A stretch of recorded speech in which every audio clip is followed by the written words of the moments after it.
Bonjour tout le monde, je m'appelle Sophie Offray avec la musique Moncton, la place Ressurgo. Puis aujourd'hui, on se trouve dans le restaurant Les Brumes du Coude au Centre culturel Aberdeen, un espace vraiment magnifique. On va parler de l'entreprise comme telle, on va parler aussi du côté historique du bâtiment. Fait que je vous présente Michel Savoie, propriétaire et chef. Allô? Allô? Ça va bien? Oui, ça va bien. Merci, merci de prendre un moment avec nous pour jaser un peu de ton projet d'entreprise. Là, ça fait déjà quelques années que tu es établi ici. Fait que parle-nous un peu du Brume du Coude.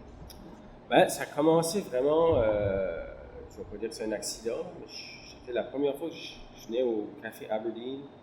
C'était probablement comme deux mois avant l'ouverture du restaurant. Fait que j'avais rencontré Julie, juste par hasard, il y avait une vente de linge, une friperie improvisée. J'ai vu Julie, je lui ai dit bonjour, puis de fil en aiguille, ben c'est ça, on a parlé de ses envies de séparer du café Aberdeen, puis là, elle m'a proposé le café, je l'ai pris, puis j'ai sauté sur l'occasion.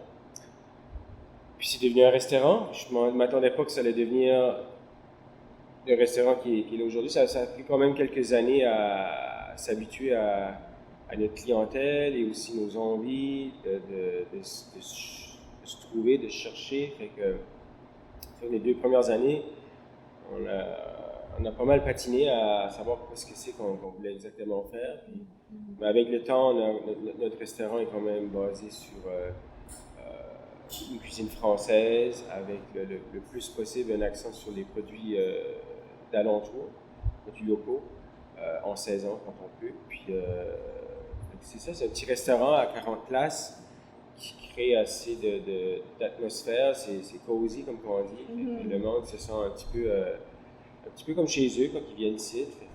Ouais. Ça s'est installé de même, puis avec le temps, ben, c'est ça qui est notre restaurant. Fait que c'est ça, c'était déjà un café avant. Oui. Puis une fois que tu as commencé le projet, la vision n'était pas nécessairement comme concrète, ça va être ce que c'est aujourd'hui, puis c'est devenu, ça évolue avec le temps, c'est devenu ce qu'on connaît aujourd'hui. C'est tellement magnifique l'espace, c'est comme super accueillant. Puis justement, l'espace, il y a du personnage, il y a du character, comme on dit, parce que il y a des éléments vraiment comme uniques dans l'espace. Puis pourquoi toi, tu étais attiré de t'établir ici dans le centre culturel Aberdeen? Bon, on va dire que je ne l'étais pas exactement au début, mais une fois que je suis quand même tombé sur le charme du centre, chaque local est une classe d'école à la base. C'était une ancienne classe de musique. Il y a quand même encore il y a encore des vieilles ardoises. Puis là, on a créé, juste pour faire un petit peu salle de classe, on a quand même mis un mur avec de l'ardoise qu'on peut écrire. Mm-hmm. Bon, au tout début, c'est sûr que j'ai juste sauté sur l'occasion de pouvoir m'installer dans un établissement ou dans un endroit pour commencer mon entreprise. Mm-hmm. Mais c'est après quelques temps, je me suis rendu compte que c'est quand même c'est un privilège d'être dans le centre Aberdeen. Il y a quand même un esprit communautaire, beaucoup d'artistes, beaucoup d'organismes culturels. Fait que c'est quand même intéressant d'être parti de tout ça. Là. Oui. Fait que c'est venu un petit peu après. Mais au début, c'est ça, je voulais juste être comme tout le monde, avoir un pied à terre. Puis c'est ça. Ça a trouvé l'espace. Puis c'est quand même spécial parce que c'est francophone. C'est vraiment des organismes culturels francophones. Puis trouves-tu que ça mariait bien aussi avec ce que tu avais en tête pour le style de cuisine, la clientèle que tu essayais d'attirer aussi? C'était parfait. Ben, je voulais toujours faire. L'idée c'était de faire un restaurant français. Okay. Puis ça, comme on dit, ça fit. C'est un centre culturel francophone. Dans une ville plutôt anglophone, c'est comme un petit îlot, une île dans un bassin anglophone. Fait que on se sent un petit peu protégé parce que tout le monde est dans cet esprit francophone-là. Oui. L'union fait la force. C'est ça. Fait que ça continue à évoluer dans ce sens-là, où la mission du centre est quand même de promouvoir le français. Oui, on accueille les gens en français, mais s'ils sont anglophones, on switch comme on dit, puis c'est tout. Tout le monde est bienvenu. Ouais. Puis, fait que le centre culturel Aberdeen, comme tu as dit, c'était une école anciennement. L'édifice comme tel était construit en 1916, je pense. Puis ça, c'est la 3e école qui était ici sur le site. Celle juste avant, construite en 1897, avait brûlé, il y avait un incendie. Donc là, ils ont construit celle-ci. C'est un style néo-gothique, renaissance grecque. Fait qu'il y a vraiment des éléments à l'extérieur qu'on retrouve qui est comme particulier à son côté architectural, historique. C'est comme un style pavillon, fait qu'il y a comme une symétrie, qu'il y a plusieurs différents matériaux utilisés. Puis à l'intérieur, comme qu'on peut voir ici, il y a quand même des éléments qui ont resté. Y a-t-il des choses que toi t'aimes en particulier de ton espace qui datent de en tout cas, la bibliothèque là, c'était chaque classe avait sa propre bibliothèque, mais en tout cas un placard pour mettre probablement les livres pour le ou la professeur. Fait que là, c'est devenu avec le temps. C'était d'abord, nous autres, on avait mis nos livres de cuisine. Puis avec le temps, on a dit, bon, regarde, on va mettre des bouteilles. Fait que c'est notre bar, on va dire. OK. So, c'est la petite touche qu'on peut retrouver dans chaque local à sa propre petite boîte. Ouais. Nous, c'est ça qu'on fait ici. Pour ça, chaque local a vraiment beaucoup de fenêtres. Ce qui est vraiment agréable, c'est que pour un petit restaurant comme le nôtre, d'habitude, on est habitué à avoir des cuisines fermées ou avec très peu de lumière. Donc là, nous, on travaille ici, là, puis on a quand même toute la lumière du matin jusqu'à 1h, l'après-midi. Fait que ça fait du bien, ça remonte le moral. Oui. Ouais, même quand il mouille, on a quand même la lumière. C'est ça. Yeah. Puis les murs de briques aussi, ça ajoute une touche. Ça c'est un plus, là, c'est sûr que c'est toujours le fun ça fait comme le côté urbain, mais classique. Puis tu as parlé d'ardoise, j'ai remarqué qu'il y a encore comme un rebord ici. Le rebord, oui. C'était pour mettre les craies. Exactement. Tellement le fun, ouais. ça! Yeah. Fait que, puis c'est quand même très bas. Je sais pas si c'était pour que les enfants pouvaient avoir accès. Peut-être. J'imagine qu'ils peut-être qu'ils devaient participer. Ouais. Puis les planchers aussi. Les planchers sont en bois franc d'origine, fait que c'est ça, on les fait refaire de temps à autre pour être sûr qu'ils ne sont pas trop abîmés. Là. Fait qu'il y a quand même des éléments de maintenance, là, des choses qu'il faut comme garder à jour, là, les planchers de temps en temps, à tous les quelques années, j'imagine. C'est ça, puis les fenêtres aussi. Mais c'est un vieux centre, fait que ça a une centaine d'années, fait que il y a des choses qu'il faut prendre plus attention parce qu'une fois qu'on... Si c'est plus réparable, c'est mieux de rénover plus souvent que de devoir le remplacer complètement parce qu'il y a des choses qui se font plus. C'est mieux d'essayer de le maintenir le plus possible. C'est ça.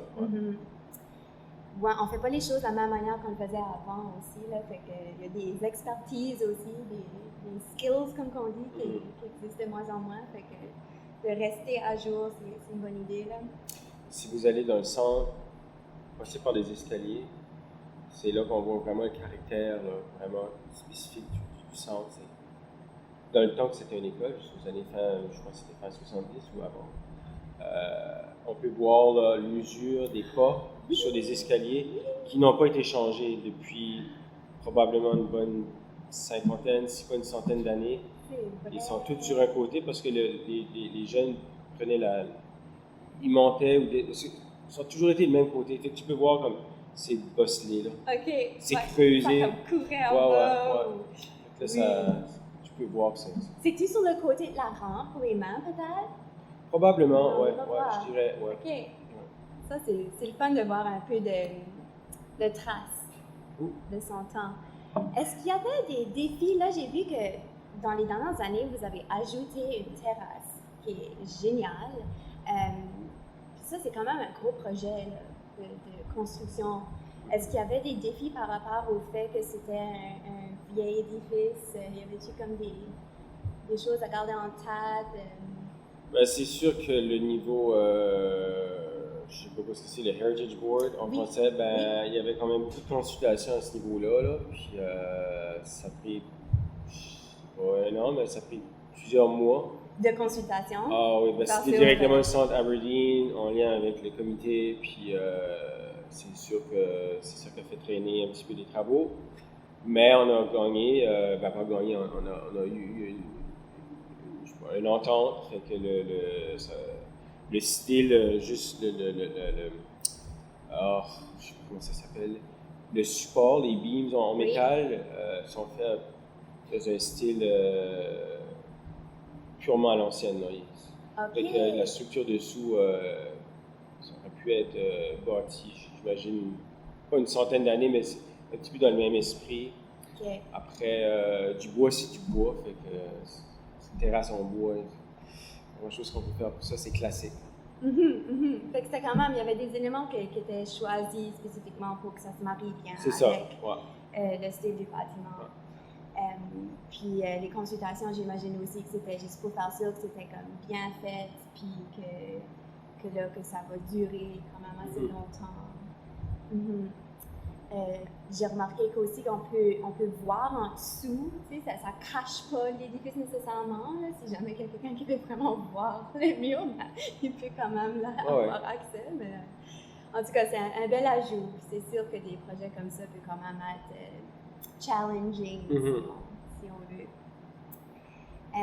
Est-ce qu'il y aurait d'autres choses que tu aimerais mentionner par rapport à ton projet, à soit des défis ou des bénéfices dans un espace comme le Aberdeen?